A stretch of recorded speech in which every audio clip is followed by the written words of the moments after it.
Hey, Coach, how are you? Hey, man, how you doing, Chris? I'm good. Pretty good. Just with the scheduling part of it, how good is it to get this homecoming win out of the way? And as a former Delaware State alum, nobody knows better about the homecoming shenanigans than myself. Just how important was it to kind of get these guys, get that out of the way, have the fun during the week, still show up on Saturday, play a really good football game. Then you have a bye and then be able to prepare for Central. How does that help you as you get ready for MEAC play? Man, it's rejuvenating, man. And like you said, you know firsthand, there was a lot of distractions we were dealt with last week. It was a lot of things that was presented to us, and I'm accustomed to something different. I don't understand. I don't say I don't understand. I wasn't familiar with the HBC homecoming, and man, I would tell I was partaking in. It was a concert on Thursday night. I was out there with our players, because at the end of the day, when we get our work done, we're gonna go have a little fun. But I just have to make sure, hey man, make sure y'all bust is in the bed by the curfew, right? But man, honestly, man, this is an experience that I had to experience, man. I enjoyed it. I would tell you that first and foremost on Saturday after the game. I've never seen a packed school, man, where it was about 30,000 plus people all partying, playing music. And I'm looking at some of my players. I'm like, boy, y'all lucky we just won that game. So for me, man, I got to say, man, I honestly, I am glad that it's over and done with. We experienced it. We had fun. And now we're on to the next. We're into a week where we can still prepare. We can still work. And, we still got some time to get some guys back that are injured. And it's going to be well needed going into that NC Central game because we understand NC Central is one of the top teams in the MEAC. And for us to be who we want to be, we got to go in there and disrupt their homecoming. So let the distractions be on them. We're going to be focused and we're going to be ready to go. So I'm glad our homecoming is over. Hopefully they get some distractions because we're going to need it. All right. Thanks, Coach. Best of luck. Enjoy your bye week. Yes, sir. Thank you, Chris. Great. Doc Holliday, you're up. Doc Holliday, HBCU Overdrive. Coach Jackson, how you doing today? I'm good, Doc. What's going on, brother? I'm good. Congratulations. Can I get a few of them hats? I need a few of them hats before the question comes. You got all them hats on the wall, dog.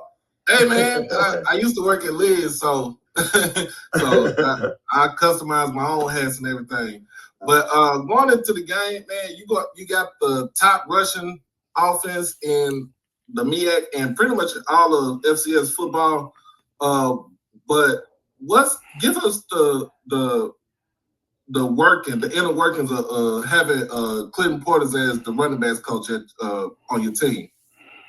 Man, I think that's our difference maker right now, man. He's coaching these running backs up to a different level, man. I think from a perspective of really being able to visualize it and see it before it happens, man, he does a great job of, the trajectory of how a run may hit, when you're coming out before you make your press on the hole. You may have a cutback. You may be front side. It may be straight downhill. So, I mean, he's implementing so much into these running backs, man, where, when you get in the midst of a game, you're seeing some of these cutbacks and some of these runs these guys are making.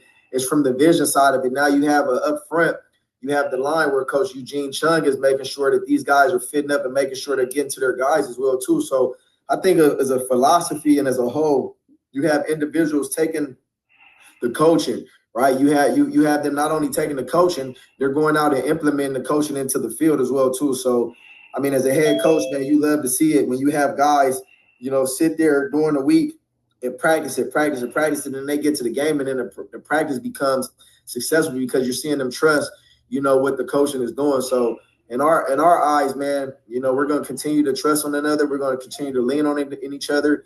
We understand that it's starts up front in the trenches, man, and those guys up front, man, they're doing a hell of a job of making sure that their running backs and their quarterbacks are running sky free. All right. I made sure I'll give you this LA hat right here, man. Ooh, that's hard. I need it, man. Hey, come on now. We got dreads too, man, so I think, man, it's going to fit perfect. I got you, man. Appreciate you. Yes, sir. Much love. All right. Thanks, Doc. On to you now, Darryl Duvall. Coach, congratulations on your big win. Hey, thanks, yes, you're welcome. Hey, I just want to say, first of all, once you go to an HBCU homecoming, it's like going from, I'm an Apple person, from Samsung to Apple. You don't go back. You ain't doing them Androids no more, huh? No more Androids. No. That's the quick way to get these kids to change over, these Afro-American. But anyway, you had 2 turnovers this past last game. So what what's the next focus on heading into the conference play? Discipline, execution, tempo? Yeah, I mean, just all three phases of the game, man. We understand, turnovers can't be in our play. I think we had a few turnovers as well too. So as long as we could win the turnover battle, I don't expect my guys to be perfect, but I think this past week, I think we was +1 in the turnover battle. So as long as we can win the battle, or even down the playing field, is what I expect. Discipline is something that I've been encouraging. We cleaned it up. I think we only have maybe one personal foul this week as well too. So, in all hindsight, man, we have to be even keel. We have to stay even. We have to understand, it's hard enough to win football games in college football. So, we just got to do. We can't outbeat ourselves. We can't work all this hard to go back to redirect anything to make it hurt us from winning any game. So that's my perspective. Our players understand that. And when they do make those bonehead mistakes, they will pay for it. That's in life. When you make mistakes, you have to pay for it. So we're going to continuously go out there and make sure we clean up the discipline. We're going to clean up the penalties, and we're going to play hard. We're going to be well conditioned. We're going to try to always bring the physical punch in the battle to our opponent and not sit back and be delivered to us. So as long as we have that mindset, man, I think sky's the limits for this team. Well, good luck on your. I look forward to seeing that game next weekend. You in North Carolina State and North Carolina Central. I'm sorry, North Carolina Central. So, but good luck on practicing this week. Okay, thank you, man. Thanks for that, Daryl. On to you now, Dwayne Nash. Morning, Coach. How you doing? Hey, Dwayne, I'm doing good, brother. All right. I'm gonna piggyback off of Doc's question here a little bit. This running back room, very talented. How do you keep that running back room happy with carries week in, week out? Because it seems like it's almost a different dude every week. That if he doesn't lead the team in rushing, he's getting a significant amount of carries and actually producing that particular week.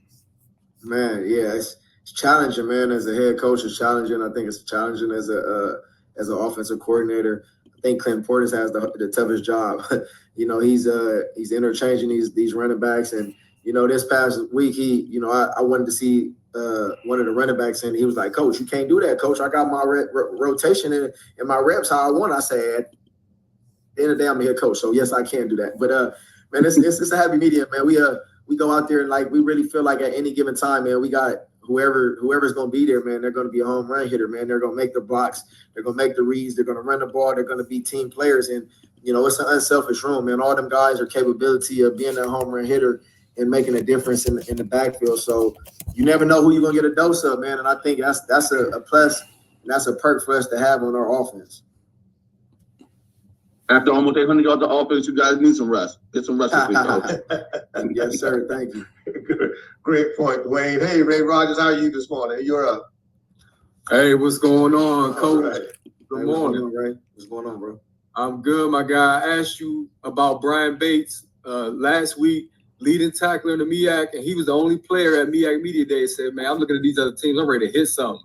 Yeah. So, MEAC players finally here. How's he going to help lead your team into that game in Central after the bye? Man, we excited about MEAC play, man. All season we feel like, these games was going to get us warmed up and get us ready to go into MEAC play because we understand our goal and our mindset. It hasn't been a championship here since, I think, 2007. That's too long. The overdue, whatever you want to call it, is overdue. We know it's going to be a challenge. We know we're going to play some tough teams, but we feel like all the teams we played, it got us warmed up and got us ready to go. Every week we'll be dialed in. We'll be ready to compete. We'll be ready to put our best foot forward. And, we're just excited to see what the outcome is going to be. I think everybody feels confident and comfortable that the work we put out so far is definitely deserving of us to go out there and handle business like we know we can do, right? So we've shown what we could do. Now it's time for the nitty gritty to get on now, man. We looking forward and we're not ducking no smoke. I just want to remind everybody, what the predictions were before the season. We still feeling how we feeling, and we ready for it. So I hope y'all understand that. I'm unpolitically, whatever you want to call it. This what it is, man. We gonna take it for what it's worth, man. We ready for sure. Unapologetic. That's what it is. I'm unapologetic. We ain't apologizing because everybody predicted us to be skunk bottom last. So just remember that. All y'all folks, whoever did it, just remember it. We ready. We want the smoke. Hey, that wasn't me, bro, but I'm glad y'all proving it wrong. Hey, good luck, man. Good show, brother. Yes, sir. Thanks, Ray. Andy Walker. Andy Walter, it's on you. Hey, Coach, how are you? Hey, Andy, what's going on, man? I'm good yourself. Hey, just talk a little bit about James Jones and the season he's had, and is this kind of what you pictured when you brought him in? I'm frustrated with James Jones, man. He had 3 carries for 158 yards, and he took himself out the game before halftime. That boy could have had 300 plus. Nah, man, James Jones, man, he's a very intriguing individual, man. Very hard runner.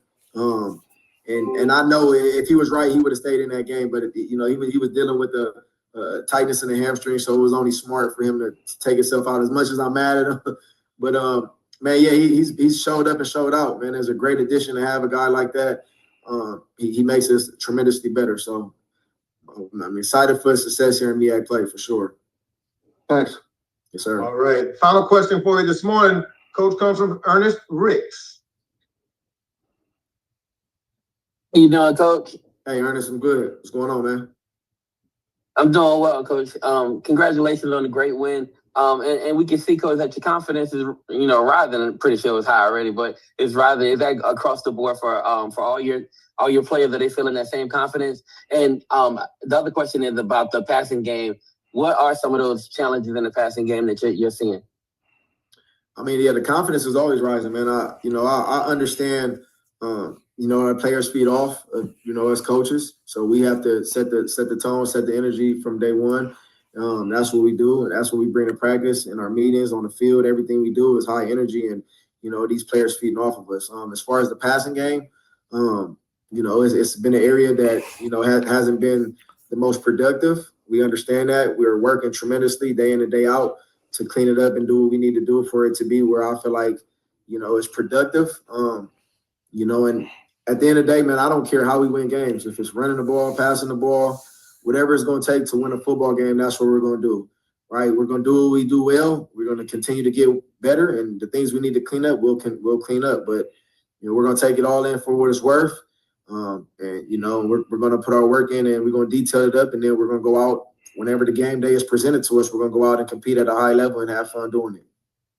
Awesome. Congratulations again, Coach. Have a good one. Yes, sir. Thank you. All right. Thanks, media reps. Coach, thanks so much. I hope you have a great rest of the week off, and we'll get you next week as you're in full prep mode for your first foray into MEAC conference play. See you next week, okay? Sir, thank you, man. I appreciate you.